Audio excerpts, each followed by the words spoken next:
Good morning and welcome back to our Ask the Agronomist video series. I'm Kyla Watson here with Phil Long. How you doing, Phil? I am doing just fine today. Another beautiful day, looking more and more like spring every week. I know, isn't that great? Yeah, it's getting a little warm, but I think we're going to be brought back to reality here in another few days probably. Well, until then we will bask in the sunshine. Yep, like we say, it's Iowa or the Midwest, Yep. So you got to expect that. Yeah, exactly. Well, today we're going to continue talking about prepping for spring, and a dry spring at that. So last week we went through part 1, and this week we'll be doing part 2. Yeah, so talking about 2 more things that will be maybe good to keep on your radar and maybe plan ahead a little bit, even if you've got things set input-wise, some considerations to think about and maybe alter how your management goes with some of these things. So. Okay, very good. Well, what's our first bucket for today? So herbicides, herbicide effectiveness, this can be a big topic.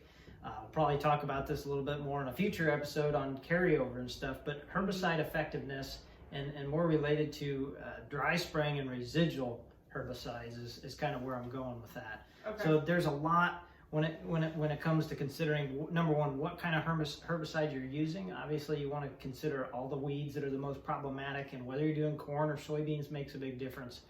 But the residual herbicides are extremely important, especially in our soybean rotation nowadays. And you want to make sure that those are effective.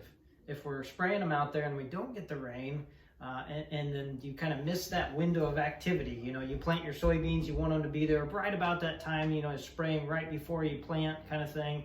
And then that carries you for the next few weeks until you can get back in there after planting, hopefully, and spray again, and then cover it with another residual and a contact. But if the soil does not have enough moisture, it's not going to activate that herbicide, and it's not going to be in soil solution, because primarily those residual herbicides are in soil solution taken up by the roots of those germinating seedlings. So you want it to be in the water essentially so that it can take those up as they're germinating and be effective. Otherwise, if they're just attached to the soil and it's really dry, those germinating weed seeds are not going to be able to take up that herbicide. So won't be as effective, and you won't have that essentially, residual herbicides are not cheap. So you want to make the most use of it. Okay, very good. And how does tillage play a role in all of this? Yeah, we talked a little bit about tillage last week. So tillage kind of scares me this year a little bit, but obviously you can work herbicides in. That's a good way to do it too if you're doing tillage. If not, then you don't have to consider this part, but tillage can be an effective means to get it incorporated, a few inches under so that it's working, it's absorbing that moisture. And this year, like we talked last week, I would probably shy away from tillage as much as you can, because every time you till, you're losing moisture, like we talked, up to a half an inch or so per tillage pass. So it can be detrimental if we're looking at a potentially dry spring and dry start to the summer. So I would maybe reconsider that. My thought would be to focus more on a burn down. If you're not going to have as much effectiveness from a residual herbicide, maybe hold on to that, or do it in season, or just do a better burn down. So something like glyphosate and one of the group 4s like 2,4-D or dicamba, obviously with XtendiMax.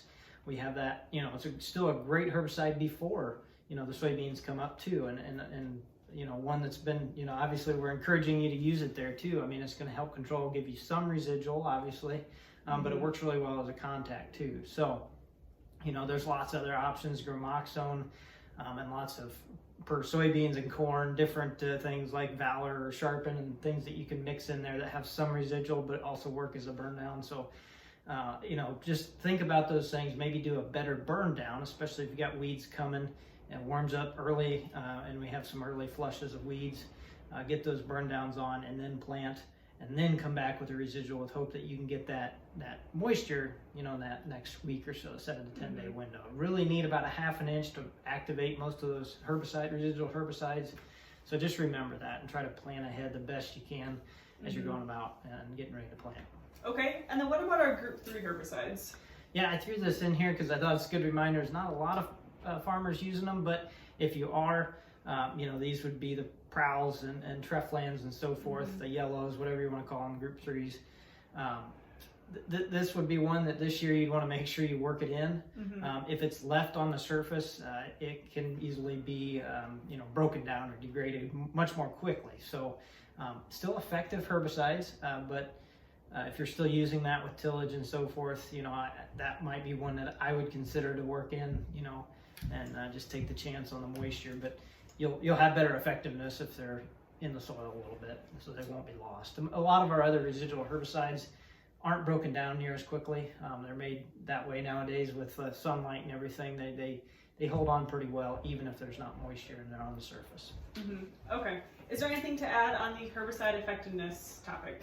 No, I think you could talk about it for a long time, but to me, that's the biggest thing. Think about that residual and think about how you can get if you're starting off with weeds, maybe go towards the side of a better burn down and put the residual, early season, something like that. So obviously we got to really consider that in soybeans. It's tough to control those broadleaves, but your weeds better than anybody else. So, make note of all those things and just think about it as you're preparing for spring. Okay, sounds good. Well, now let's jump over to our in-furrow applications. Yeah, this is another topic. We talked about nitrogen last week, and I wanted to talk a little bit about in-furrow applications because there's a lot of farmers putting down fertilizer in furrow, which is a great method to put it down, but there can be some risks, especially in a dry spring. So might be a good idea to plan ahead on this topic as well. So, right off the bat, to me, the first thing I think about is the salt index. So, when you're planting the seed in the soil and there's no moisture, obviously it's going to take extra time to germinate. But if you put a fertilizer down in furrow, that fertilizer, especially if it has a high salt index, competes for moisture. And if it's close to the seed, it's going to draw moisture out of that seed. So that's how you get fertilizer burn or salt burn, whatever you want to call it. It pulls the water right out of the cells and essentially ruptures and kills them. So then you don't have a growing plant. So this happens, about every year, it seems like, to some extent. And a lot of times it's maybe not keeping your equipment up or having some issues on the planter and so forth. But I just wanted to go through a couple of these to give everybody kind of a starting point to think about anyway. So the first one I threw in here was the old trusty 1034-0. It's been around a long time.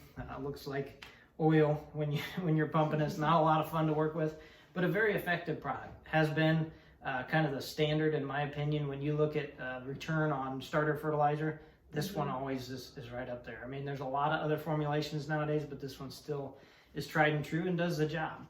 And can be applied in furrow. The salt index of that, if you think about it in terms of pounds per gallon, is about 2.2. So that means that, I'm just going to throw this out here, a general rule of thumb is 10 pounds per acre of salt. So you don't want to go over that number, and especially in a dry year, you want to be erring on the low side. So if you think about that, roughly 2.2, 5 gallons would get you over that 10 pounds. So, 4 to 5 gallons is kind of your max, and if you're on sandier soils, you would want to back that down. Okay. So if you think about, let's compare one low salt, 624-6, it's talked about a lot.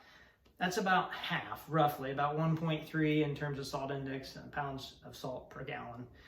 So much lower risk in terms of damaging the seed and being right there, either on top of the furrow or on top of the seed in the furrow or to the sides, whatever. But this one, you could add that up and say you're in the 6 to 7 gallons per acre to hit that 10 pounds per acre of salt. So just keep that in perspective. A lot of times you hear about 2x2, like something like UAN would be used. So a comparison here is 32%. I just grabbed that. That's at 7.7 pounds of salt per gallon. So think about that. That's essentially 3 times what 1034-0 is, or whatever that would be, roughly 5 times 620, a low salt starter would be. So that's not one you want to put in the furrow. Things like anything. So that salt index comes from your nitrogen, your potassium, and sulfur. So things like ammonium thiosulfate are going to be really high. Not something you want to put in furrow. So anything that has those 3 and higher amounts, obviously, typically you're putting 624-6 is a good example. You have more phosphorus in there. That's not contributing to that salt index and not as detrimental to the seed in terms of being in the furrow. The other thing I'd add is in terms of soil, you want to remember, your soil, how much organic matter, how much clay content and lighter sandy soils there are. Obviously that makes a difference because you're going to have less moisture in there. If you have a clay loam versus a loamy sand, that loamy sand is not going to be holding near as much moisture and can, a lot of times we think, okay, let's put more fertilizer down, but it's not going to have more moisture. So in terms of being in the furrow, not a good idea to go with that in a sandier soil. So okay, very good. Anything else to add on the knowing your soils front? Yeah, no, I think one thing I would say, especially when we're talking about in-furrow, because this is a very, obviously there's lots of different options on the planter market, different tools to get it maybe not on top of the seed. Even the Keaton seed firmers, try to spit it out to the sides, or there's different Y's and T's and different things in the furrow that you can do. So if you're putting it under into the sides or over, not laying it directly on contact with the seed, that's definitely better. But remember, it's still in close proximity. So unless you're in a 2x2x2 system or 2x2 or whatever the case may be, that's far enough away that you're fine with UAN and you're fine putting down, if you want to, 20 gallons per acre or whatever. But just remember, the proximity of the seed is very important. So the closer you are to the seed, and then the less moisture in the soil, is the more competition for that moisture with the seed. So just some things to think about. To me, it's an important point if you're putting down starter and we're heading into a dry spring. So, I mentioned that 10 pounds per acre that comes from the N, K, and S. So nitrogen, potassium, and sulfur are going to add up for that. And then the other thing I'd add too is think about when you're putting it down, if you're putting in-furrow starter down, consider your fertility levels. Hopefully you've taken a soil sample and you know where your phosphorus levels are. A lot of times phosphorus gives us, it's right there, it's close proximity to those early roots, and it gives us that early growth that we need. But if you have phosphorus levels in pretty high concentrations in your soil, your focus should be on the nitrogen part. And that nitrogen is what's going to give you the bigger boost early season if you've got decent phosphorus levels. So think about those, and then consider the salt content and so forth as you're planning for the starter fertilizer. Okay, very good. Well, is there anything else that you would like to add this morning? On the topic of the planters, we always talk about making sure that they're in good operating shape, and this is no different. Testing it's pretty simple to get out and just make sure every row is consistent. You don't have to do some full-blown test, but check every row to see how it's running and make sure they're at least similar in terms of amounts coming out. So. Right. Okay. Well, thank you for your expertise and for joining us this morning. And thank you to our listeners for tuning in. Have a good day.